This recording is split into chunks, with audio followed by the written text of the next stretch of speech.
Welcome to Licenses 365, your control center for licensing and protecting Power Platform Dynamics 365 and Microsoft 365 solutions. In this short walkthrough, we'll show you how easy it is to create a new client in the platform. Step 1. Navigate to Clients.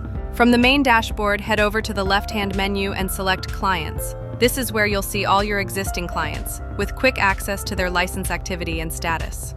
Step 2. Click New Client. To add a new client, simply click on the New Client button in the top right corner. This opens a clean and simple form to capture the client's core details. Here, enter the client's name, their primary contact, email address, and other details. Save the client. When you're done, hit Save. Just like that, your new client is now added to your environment, ready to receive and manage licensed apps. Once saved, you'll land on the client detail page.